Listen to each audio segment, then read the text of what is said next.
What's up, everybody? We have 10 minutes here with Adam Maxwell and Ruben Alexson across the table from Mark and myself. This is going to be another little mini-series of 10-minute talks, so stay tuned to these ones.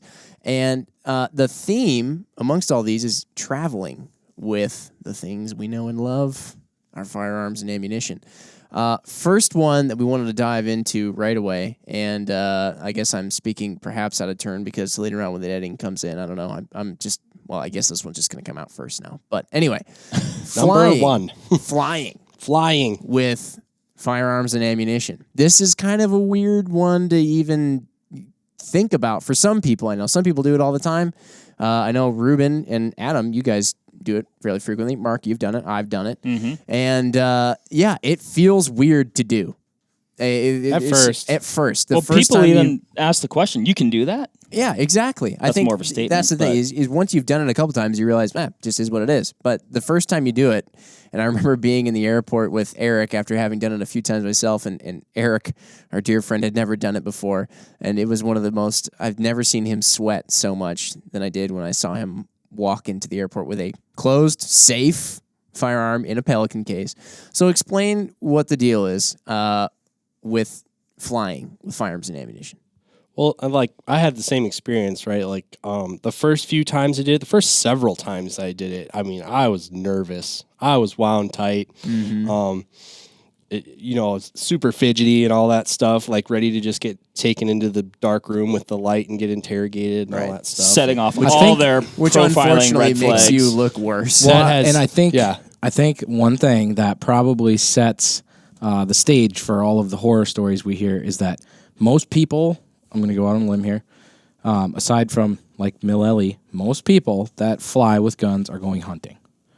Yep. And that's fair. Or to a competition, maybe. Yeah, it could be. Yeah, a lot of hunters. But I mean, probably the majority of them are hunters. Yeah. Just going out on a limb. And I think that traveling with the gun is probably not the focus of the trip. The trip is focused on the hunt, and you bring the gun because it's necessary. And so I think a lot of the horror stories that come are from people who weren't prepared and don't have the right case or didn't really even look into it. Yeah. Because that's going to get you in the fast lane to the back room. They said dumb things. They, they made some of the mistakes. I would say, though, I actually don't mind it now. I almost like it. And from a salesperson standpoint, I like it because it's somewhat of just a human interaction. And now that I know all the outcomes and all of the ways to manipulate the situation, I'm in control of the situation to a certain extent, or what you can say. We're 3 minutes in, and we could stop this whole thing if you be legal and be polite. Yes. I would say that's probably about as accurate as you can get. I mean, try not to... And I'll say this as well. We discussed this in a pod venture that's going to be coming up. It's just one little snippet of it, but probably not the time to go around wearing your shirt that says "mow them all down" or a bunch of skulls and crossbones all over it. And your whatever. shirt. Here's the thing: you're encountering people who have hundreds, if not thousands, of interactions with people a day. Mm-hmm. Your goal in all of this is to be likably forgettable. Mm-hmm. This person needs to like you and forget you as soon as you walk away. Just like in Ocean's 11, make them smile, but don't make them laugh. I walk up and say, I'm going to be your favorite person today. And they're like, oh, you have a gun. I'm like, yeah, but don't worry. I know how to help. Yes. So I know all the rules. How do you help? Helping them is by knowing the rules. Generally? Be prepared, right? And that's one of the biggest things. Don't open your $25 cheap plastic gun case that your gun came in and be like, this is good, right? Because that's your first cue to exit because you didn't bring the right case. But you need to know the rules, which are pretty straightforward, I'll say. Know the rules and don't ask them for their interpretation. Yeah, I've seen people, and you don't want to exploit people that don't have that background knowledge or the knowledge about the law. You don't want to make them feel dumb because that's just, this is bad way to interact with people in general, but don't try and get around anything. Just know what you need to do in terms of cases, in terms of having your gun unloaded. Make it as easy as possible because most of these folks don't enjoy going through your gun case. They're just forced to do it. They don't know. They don't care. We're going to talk about packing in a different episode in this series, but let's talk about the airport interaction. Yep. So you're going to the airport with your properly packed firearm and ammunition, maybe. You're going to have to go up to the counter and talk to the person. The check-in thing ahead of time, no, just go straight to special services or whatever the line is to go talk to a person. You're going to walk up to them and you're going to say in a very clear voice, I would like to declare unloaded firearms. In exactly that phrase. Do not say I have a gun. That's a good idea. I would like to declare unloaded firearms. When you do that, they should produce an orange tag like this. Basically, this is a card that is your declaration that your stuff is unloaded. You're going to sign it, they're going to sign it, and then they're going to want you to put it in the case and lock it again. If they ask you if you have ammunition, they may or may not, but if they do, the answer is either no, if that's the right answer, or yes, less than 11. It's 5 4 kilograms kilos. or 11 pounds. Yeah, so yes, less than 11 pounds. Because that's what they want to know. They want to know that you're under the limit. They don't care how many rounds you have. I've never had it weighed. They've never seen a scale there. But Except for the big you should one. probably, you put your just bag in on. case, probably should. yeah, you be close. Yeah. But the answer to their question is, do you have less than 5 kilos? Yep. They'll say, okay. From there, it varies. Somehow, TSA is going to scan your case. Sometimes you have to go to a different place.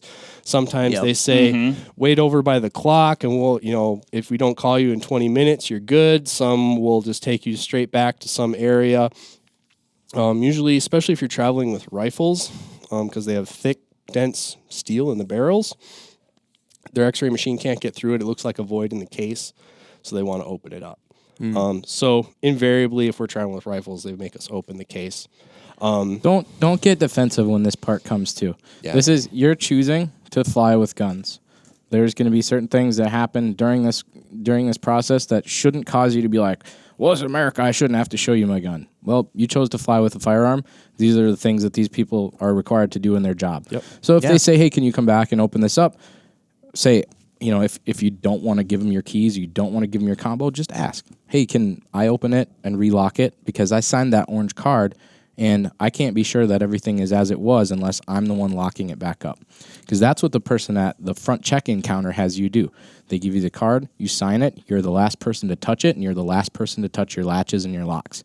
So when that person in the back room says, I need to open this case to look at your stuff, just ask politely, hey, would it be okay if I did it? This is my competition gear, or this is my work gear. It's packed in a very specific way. I want to make sure it's that way when it flies. Yep. I'd be curious to know your guys' experiences maybe compared to some of mine, because I've had to crack my case on multiple occasions. They just want to look at it in general, and they go, oh, that's cool, off you go. One time that wasn't the case, where I had to make an adjustment and was able to do so. But they've never asked for my key or my combination. They've always said, can you come back here and open your case? And and during that process, I walked to the back room. Even though they're inviting you back there again, you kind of feel like you're in it's not uncharted the waters, facing part of the airport, right? Yeah. But we flew out of, won't name the airport. Adam and I flew out on our way to competition, and had a very interesting interaction where didn't want to let us be the ones that opened it and closed Interesting. Yeah, So every airport I've is probably different. several occasions in multiple airports, but they've always said, can you come back here and unlock your case? Yeah. Until recently, it was in there that, if they were going to open it if you didn't have TSA locks and they were going to open it, you had to be present. I'm running into it a lot now where that's behind a secured place where they won't let people. So it's getting more common that your options are give us the key or we're cutting your locks. Really? Yeah. Okay. I think the other thing too is just through those good interactions with people. I mean, I've noticed that flying with guns is becoming easier. I'm not sure if that's what you're seeing, but I think the good interactions that we Not on your have, person carry-on style, obviously. yeah, right. But I mean, be the reason that their job is not scary when they have to check a gun in. Right. Yeah. Be professional. Know what you're doing, or fake it till you make it. But know. At the very least, just be polite. Say, what would you like me to do? I've never done this. Yeah. Yeah.